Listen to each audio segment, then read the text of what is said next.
নমস্কাৰ এই মুহূৰ্তত এক গুৰুত্বপূৰ্ণ বাতৰি লৈ ষ্টুডিঅ'ৰ মজিয়াত মই উৎপল দাস আজি যোৰহাটত উপস্থিত হৈ ৰাজ্যৰ জনপ্ৰিয় মুখ্যমন্ত্ৰী ডক্টৰ হিমন্ত বিশ্ব শৰ্মা হুলুঙাপাৰ অৱস্থিত সৰ্ববৃহৎ বীৰ লাচিত বৰফুকনৰ প্ৰতিমূৰ্তিৰ কামৰ অগ্ৰগতিৰ বুজ ল'লে মুখ্যমন্ত্ৰীগৰাকীক সংগ দিয়ে মন্ত্ৰী পীযুষ হাজৰিকা মন্ত্ৰী জয়ন্ত মল্ল বৰুৱা ৰাজ্যসভাৰ সাংসদ কামাখ্যা প্ৰসাদ তাছা বিধায়ক ৰূপজ্যোতি কুৰ্মী জিলা আয়ুক্ত পুলক মহন্তকে মুখ্য কৰি দলীয় নেতাকৰ্মীৰ লগতে কৰ্মকৰ্তাসকলে নিউজৰ এক বিশেষ প্ৰতিবেদন 15 ফেব্ৰুৱাৰী বৃহস্পতিবাৰে যোৰহাটত উপস্থিত হয় ৰাজ্যৰ জনপ্ৰিয় মুখ্যমন্ত্ৰী ডক্টৰ হিমন্ত বিশ্ব শৰ্মা হুলুঙাপাৰ অৱস্থিত সৰ্ববৃহৎ বীৰ লাচিত বৰফুকনৰ প্ৰতিমূৰ্তিৰ কামৰ অগ্ৰগতিৰ বুজ ল'লে মুখ্যমন্ত্ৰীগৰাকীক সংগ দিয়ে মন্ত্ৰী পীযুষ হাজৰিকা মন্ত্ৰী জয়ন্ত মল্ল বৰুৱা ৰাজ্যসভাৰ সাংসদ কামাখ্যা প্ৰসাদ তাছা বিধায়ক ৰূপজ্যোতি কুৰ্মী জিলা আয়ুক্ত পুলক মহন্তকে মুখ্য কৰি দলীয় নেতাকৰ্মীৰ লগতে কৰ্মকৰ্তাসকলে ৰাজ্যৰ জনসাধাৰণে বিচাৰিলে কিমান সম্ভৱ আজি যেতিয়া মই প্ৰথম ইয়াত আহিছিলোঁ এনেকুৱা ধৰণৰ এটা ব্যৱস্থা হ'ব বুলি আমিতো কোনেও বিশ্বাস কৰা নাছিলোঁ কিন্তু মোৰ কল্পনাত আছিল যে এইটো অসমত সম্ভৱ আজি সম্ভৱ হ'ল বল্লভভাই পেটেলৰ ষ্টেচু বা ছত্ৰপতি শিৱাজীৰ ষ্টেচু সেই পৰ্যায়তে আজি গুচি গ'ল গতিকে অসমে কৰিব খুজিলে কৰিব পাৰে কিন্তু আন্দোলন নামৰ শব্দটোৱে দান বৰঙণি চান্দা এই চান্দা আৰু আন্দোলন এই দুটাই আমাৰ ৰাজ্যখনক শেষ কৰি থৈ দিছে এতিয়া চান্দা আৰু আন্দোলন শেষ হৈ গৈ থাকিলে অসমৰ উন্নতি হৈ গৈ থাকে আগতে এটা আচৰণ ল'লে বছৰ কৰি থাকে নহয় এতিয়া আপোনালোকে 8 মাহত বছৰে কৰি থাকিলে আমিয়ে টকা বেছি দিব লাগে আগতে কণ্ট্ৰেক্টৰবিলাকেই দেৰি কৰাই দিয়ে যাতে পিছত চৰকাৰৰ ওপৰত কেছ কৰি পইচা ল'ব পাৰে এতিয়া মই আপোনালোকক এটা উদাহৰণ দিম কংগ্ৰেছৰ দিনত বহুত বছৰ আগতে 1991 মানত হ'ব এটা ফাৰ্মাচী কোম্পানীয়ে 13 লাখ টকাৰ ঔষধ দিছিল বিল নিদিলে আৰু তেওঁলোকে বিল নলয় এতিয়া গৈ 130 কোটি টকা হৈছে কোৰ্টত ইণ্টাৰেষ্ট হৈ এনেকুৱা ধৰণে জেচি ফাৰ্মাচিউটিকেল বুলি কোম্পানী এটা যোৱা সিদিনাখন বাজেট ৰিভিউ কৰোঁতে ঘটনাটো মোৰ সন্মুখলৈ কি কৰে কণ্ট্ৰেক্টৰেও কামটো শেষ হোৱা নিবিচাৰে ইঞ্জিনিয়াৰো নিবিচাৰে আৰু যিমান দিন কাম চলি থাকে ওচৰ পাজৰৰ 2-4জন মানুহে তাত সংস্থাপন পাই থাকে গতিকে দীঘলীয়াটো চবৰ কাৰণে ভাল আছিল কিন্তু মানুহে এইটো বুজি পোৱা নাছিল যে এটা চেছ কৰিলে দুটা আৰু নতুন হ'ব পাৰে এতিয়া ৰাইজৰ মাজত এটা গঠনমূলক চিন্তা হৈছে সকলোৱে উন্নতি বিচাৰিছে আৰু উন্নতি হৈ থাকিব উন্নতি যদি ৰাইজে বিচাৰে এটা দশক পাই গ'লে তাৰ পিছত আৰু কথা নাই তেতিয়া আমি ভাৰতৰ আন ষ্টেটৰ সমান আহি যাম তাৰপিছত যি অলপ চলপ যি সমাজ থাকিলেতো অলপ হৈয়ে থাকিব কিবা কিবি এইটো হৈ থাকিলে হ'ব উল্লেখযোগ্য যে হুলুঙাপাৰ অৱস্থিত সৰ্ববৃহৎ বীৰ লাচিত বৰফুকনৰ প্ৰতিমূৰ্তিৰ কামৰ অগ্ৰগতিৰ বুজ লয় মুখ্যমন্ত্ৰীগৰাকীয়ে লাচিত মৈদামৰ সমাধি ক্ষেত্ৰৰ নিচেই কাষৰে পৰা নিৰ্মাণ কৰি থকা সমগ্ৰ অঞ্চলটো ইতিমধ্যে বাট পথ হেলিপেড মিউজিয়ামৰ লগতে অতি আটক ধুনীয়াকৈ নিৰ্মাণ কৰি থকা বীৰ লাচিত বৰফুকনৰ প্ৰতিমূৰ্তি থকা ক্ষেত্ৰখন উজনি অসমৰ এখন আটকধুনীয়া পৰ্যটক ক্ষেত্ৰ হিচাপে পৰিচিত হোৱাটো নিশ্চিত কাৰণ আপোনালোকে সেই বাছৰ ভিডিঅ' দেখিছে এনেকৈ কৰি ৰাহুল গান্ধী নামি যোৱা তেতিয়া মই আকৌ মাতিব লাগিব গতিকে ভূপেন বৰাৰ কেছটো আমি কিমান আগবঢ়াম ভূপেন বৰাকে সুধিবৰ কাৰণে মই ৰখি আছোঁ কাৰণ সেই কেছটো আৰম্ভ হ'লে মই ৰাহুল গান্ধীক ন'টিচ দিব লাগিব কাৰণ আপোনালোকে জানে যে ভূপেন বৰা প্ৰথম যোৱা নাছিল ৰাহুলে এনেকৈ গাড়ীখন ৰখাই ছাট কৰি নামি গ'ল তেতিয়া ভূপেন বৰা নামি গ'ল গতিকে সাক্ষীৰ কাৰণে মই আকৌ ৰাহুল গান্ধীক মাতিব লাগিব গতিকে সমস্যাটো তেওঁক সন্মান জনাই মই মাতা নাই এতিয়ালৈকে কেছটো হাতত লোৱা নাই গতিকে যদি ৰাহুল গান্ধীক এনেওতো মাতিবই লাগিব গুৱাহাটীৰ কাৰণে মাতিব লাগিব যোৰহাটৰ কাৰণে মাতিব লাগিব একেটা মাতিবতো লাগিবই একেটা দিনতে জামুগুৰিটো মাতি দিম তেতিয়া ভূপেন বৰাটো হৈ যাব ভূপেন বৰাই বা কিমান দিন ক'ত থাকে কি হিচাপ আছে একোতো হিচাপ নাই এইকাৰণে কোন কংগ্ৰেছৰ চব A to Z মাতিলে আহিব গতিকে আপোনালোকক টিভিত যোনে বেছিকৈ কয় বুজিব ই নেক্সট নম্বৰত আছে। এতিয়া লোকসভা নিৰ্বাচন ইভিএমে জড়িত হ'ব না? লোকসভা নিৰ্বাচন ইভিএমে জড়িত মই নাজানো, যিহেদি কৰে কৰিব। আমি কালি গাঁৱৰ কথাটো অকণমান কৈ আছা, গাঁৱত কালি কালি সৰুপথাৰ সমষ্টিৰ ৰজাপুখুৰী শ্যামগাঁৱত এনিশা মই কটালোঁ আৰু আমি বহুদিন আগতে সাংবাদিকসকলক কৈছিলোঁ যে আমি মন্ত্ৰীসকলক মই গাঁৱত ৰাতি থকাৰ বাবে এটা অনুৰোধ জনাইছিলোঁ।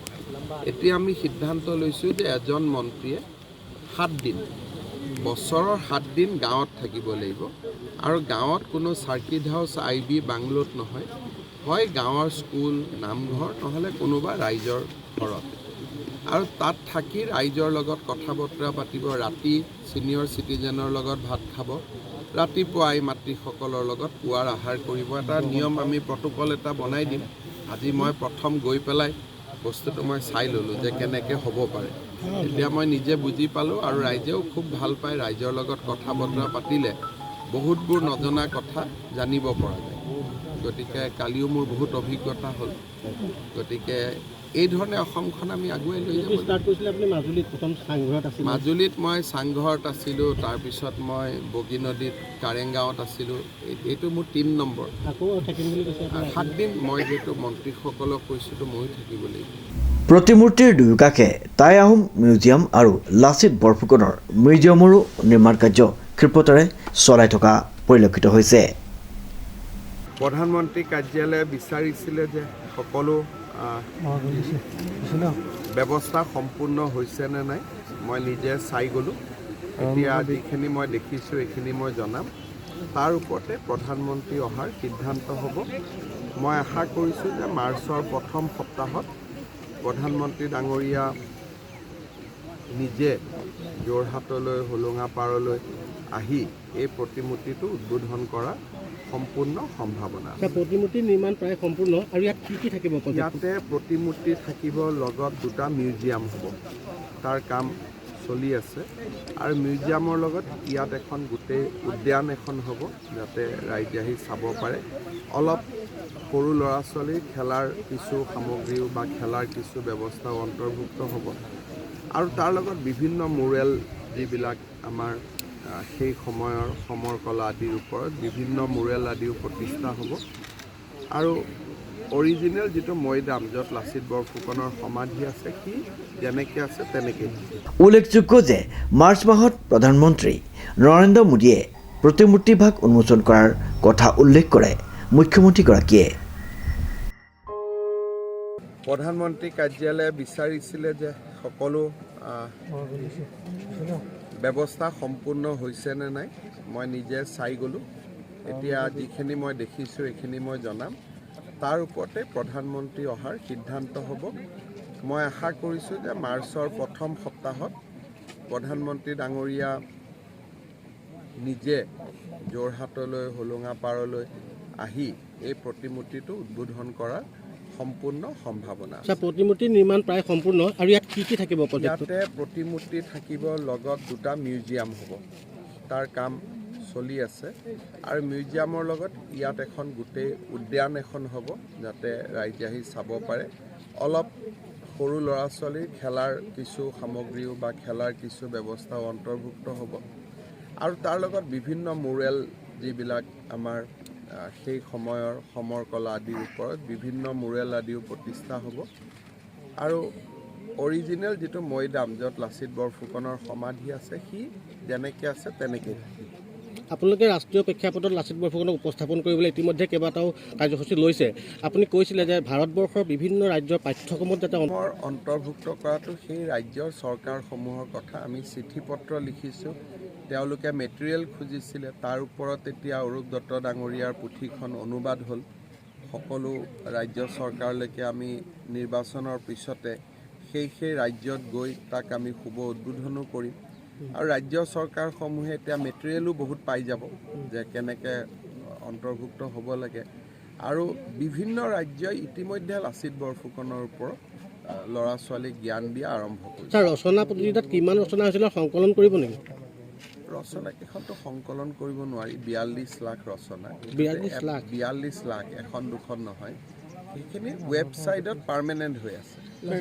বিভিন্ন ভাষাত আছে নেকি? হিন্দী, অসমীয়া, ইংৰাজী চবতে আছে? হিন্দী, অসমীয়া, বড়ো সকলো ভাষাত আছে। ভাৰতৰ কেইবাটাও ভাষাৰ পৰা লিখিছিলে।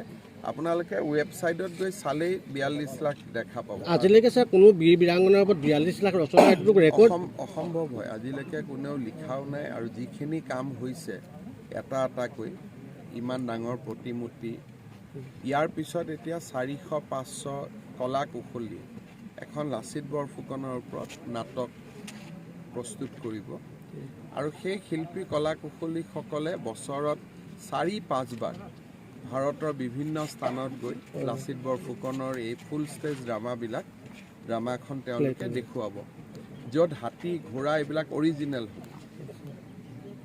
ডাঙৰ ইমান দিনৰ পিছত ৰাইজৰ কাৰণে মুকলি কৰি দিব পৰা এইটো লগে লগে প্ৰধানমন্ত্ৰী ডাঙৰীয়া আহি উদ্বোধন কৰাৰ পিছদিনাখনৰ পৰাই। ছাৰ, এইটো বিশ্ব পৰ্যটনস্থলী হ'ব যিহেতু, এইখিনি ক্ষেত্ৰতে পৰৱৰ্তী কেনেকুৱা ধৰণৰ আৰু পদক্ষেপ থাকিব নেকি? যিমান বাৰে আহিছোঁ নতুন কিবা এটাতো হৈয়ে আছে। এতিয়া ৰাস্তাটো হ'ল, আজিও এতিয়া প্ৰতিমূৰ্তিটোৰ ওপৰত ফাইনেল কিছু কথা আলোচনা হ'ল যে একেবাৰে ওপৰলৈকে উঠি যাবৰ কাৰণে লিফ্ট এখন লগোৱাৰ কথাও হ'ল। লাহে লাহে প্ৰজন্মৰ পিছত প্ৰজন্ম ইয়াত সংযোজন হৈ গৈ থাকিব। ছাৰ, ইয়াৰ পৰা কিছু দূৰত লাচিতৰ দুজন দেহৰক্ষী মৈদামো আছে কনাই খৰিয়া। মই লাচিত বৰফুকনক যেতিয়া আমি সম্বৰ্ধনা জনাম তেতিয়া তাৰ